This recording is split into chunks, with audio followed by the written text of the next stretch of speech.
खीमन का बाहर निकतो आ ओ करी जा परवानो दीवानो जने हुसैन पाक घोड़े पे बैठो किते हुसैन घोड़े सा जो गाला घोड़ा अज तू ओने हल्का थी अली अकबर कुर्बान थी ओ घोड़ा अज ओने हल जाते घोट कासिम कुर्बान थी वा ओ घोड़ा ओने हल जाते सोने आबा सरकार तू बाजू मुबारक कट दी वई ओ घोड़ा अज ओने हल ओ करी जा परवानो दीवानो घोड़े जो मुजा परा दोसो घोड़ो हले न तो हुसैन घोड़े सा गाला घोड़ा मां तुझी मजबूरी समझा दो 3 दी तू पानी कोन पीतो आ 3 दी तू खादो पीतो कोने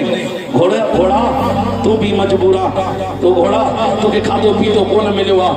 ओ सोना हुसैन तो फरमाई घोड़ा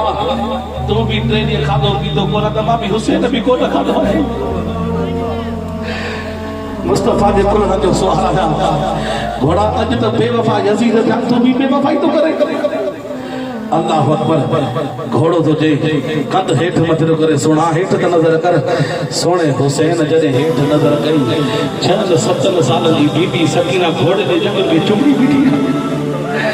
तो घोड़ा इन हुसैन के न खड़ी वजा जेको एदे वने तो मोटे कोन थो ओ घोड़ा एदे न वन्या हुसैन के न खड़ी वजा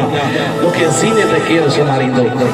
मुजो कुरान जी लोरी पेर बददो तोके मदीने केर वठी हलदो ओ घोड़ा इन हुसैन के न वठी वजा हुसैन पाक नथो मिठड़ी चुमड़ी दई करे अंदर खीमन में छड़ियो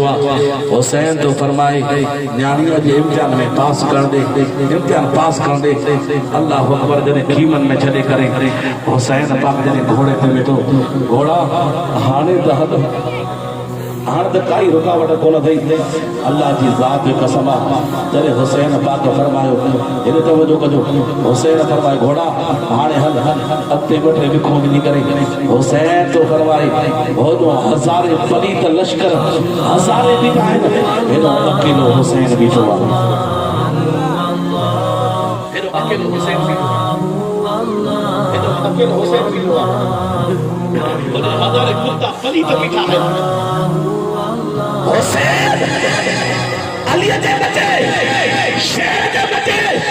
बेतरक थी करे हजार पलीत जने हुसैन पाक खिताब फरमायो ए पलीतो मुके सुनारो मां बाबे अली जो बच्चो आया नाने रसूलुल्लाह जो कुल जो सवार आया बीबी फातिमा जो बच्चो आया जेको मोडे हली दो मां हुसैन उन सा बाहर तो देखो के जन्नत वठी दो साथ अल्लाह जी जात कसम किताब लिखंदा तवज्जो कजो जरे हुसैन पाक जरे शेर के बच्चे आवाज बजायो तवज्जो कजो उन जो अगवान पली तो अगवान उन सिफर में पीतो हो सिफर के चीरे करे मार के धिकारी जो करे तवज्जो कजो अते आयो नालो केड़ो तो हारे लब्बैक या हुसैन